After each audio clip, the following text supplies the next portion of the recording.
Assalamualaikum warahmatullahi wabarakatuh. Apa kabar rekan-rekan semuanya? Wabil khusus Bapak Ibu yang mendapatkan kode R2 dan R3 untuk tenaga teknis dan nakes, dan kita akan masih menunggu informasi untuk pengumuman dan kode dari tenaga guru yang mendapatkan status kelulusan yang serupa. Di mana di sini kita akan menjelaskan prioritas daripada R2 dan R3 yang akan mendapatkan optimalisasi. Dan mengapa optimalisasi ini dilakukan setelah selesai tahap 2? Berikut kita akan jelaskan secara detail. Bagaimana info lengkapnya, ikuti video ini sampai selesai.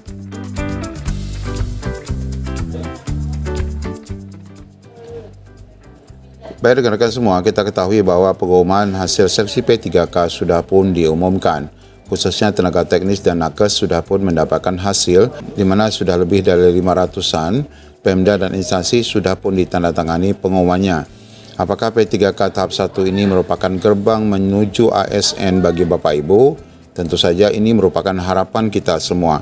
Namun ternyata dari hasil pengumuman banyak sekali dari rekan-rekan yang memang tidak mendapatkan hasil kelulusan yang memuaskan. Rekan-rekan mendapatkan kode R2 ataupun R3 yang dinyatakan secara tidak langsung adalah kalah perangkingan dan tidak lulus untuk melanjutkan pemberkasan. Namun rekan-rekan semua jangan risau dan cemas ya, dan serta jangan galau, karena tentu saja panitia nasional dan panitia daerah tetap akan menyelesaikan dan menuntaskan pelaksanaan seleksi P3K 2024 ini.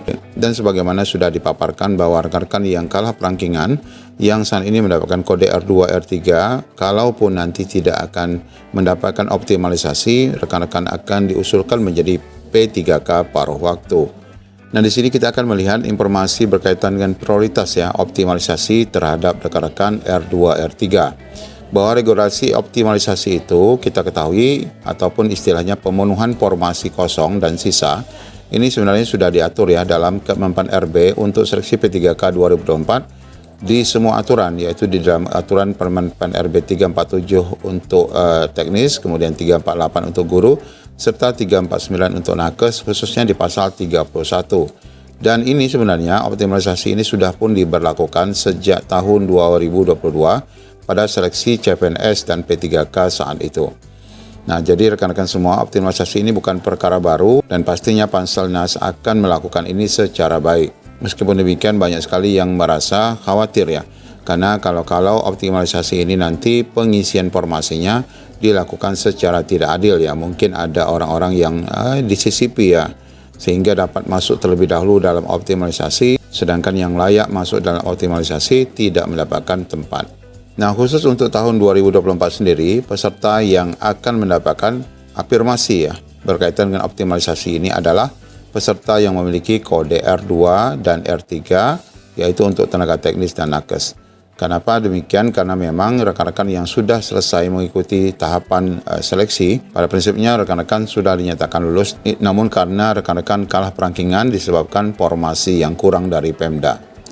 Nah, berdasarkan hasil rapat terbaru Panselnas, bahwa pelaksanaan optimalisasi ini nanti akan baru dilakukan setelah ya selesai pelaksanaan seleksi P3K tahap 2. Nah, hal itu Bapak Ibu dikarenakan formasi sisa pada tahap 1 yang seharusnya memang lebih banyak waktu itu. Nah, itu masih ya dapat dilamar pada peserta tahap 2. Jadi rekan-rekan yang merasa formasi tahap 1 itu banyak yang kosong, itu masih memungkinkan untuk didaftar oleh peserta tahap 2. Nah, formasi itu tentu terdiri dari formasi kosong sama sekali yang tidak ada pelamar, ataupun formasi pelamar yang TMS, yang dimana rekan-rekan waktu itu melamar lalu dia TMS, tentu formasi itu menjadi kosong.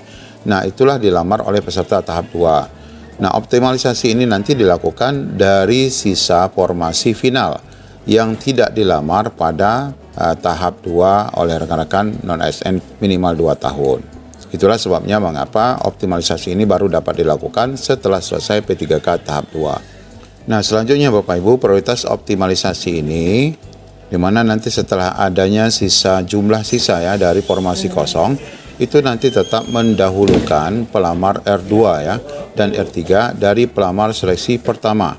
Jadi tidak diambil dari pelamar hasil seleksi P3K tahap 2 yang tentunya mereka yang akan mendapatkan kode R3 khususnya itu akan lebih banyak.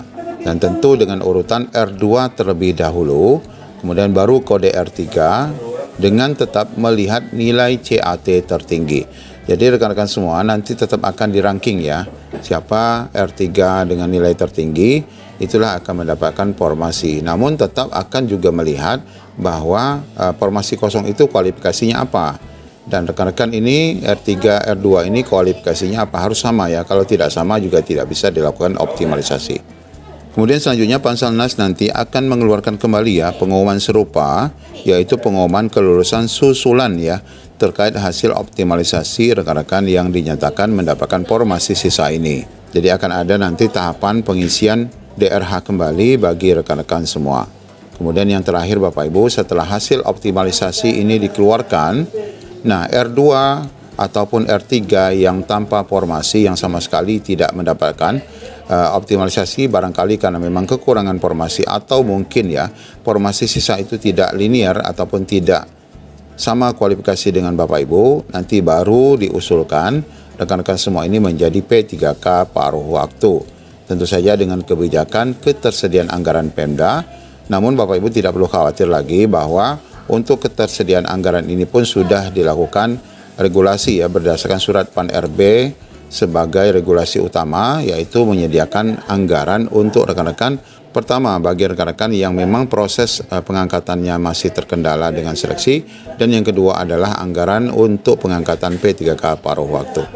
Ya, jadi jelas ya Bapak Ibu, tidak perlu khawatir, semoga Bapak Ibu nanti akan dapat masuk pada prioritas optimalisasi sebagaimana yang sudah tertera di dalam regulasi. Demikian informasi yang dapat kita sampaikan.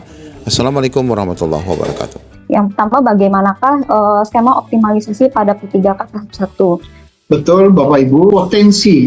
Jadi saya menyebutnya potensi Bapak Ibu, tapi adalah potensi P3K penuh waktu yang akan bisa terisi kalau berdasarkan data hasil seleksi itu sebanyak 680.124 formasi.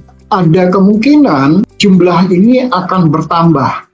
Kenapa bisa bertambah? Karena ada optimalisasi. Nanti sebenarnya di dalam ketentuan, optimalisasi itu nanti tidak kita lakukan di tahap 1 Bapak Ibu. Tetapi optimalisasi itu pada dasarnya akan kita lakukan di tahap 2. Nah, optimalisasi nanti akan kami lakukan kalau ternyata masih ada nih yang sisa, itu akan kita lakukan di pengolahan di tahap kedua. Jadi setelah tahap 1 dan tahap 2 tentu nanti urutannya adalah yang di tahap 1 tadi itu akan mendapat prioritas pertama, tetapi supaya tujuannya adalah supaya semua kemudian bisa mendapatkan hak yang sama, yang setara. Karena ini sifatnya adalah afirmasi. Jadi tidak mungkin afirmasi kemudian diberikan hanya dengan asas ketidakadilan misalnya.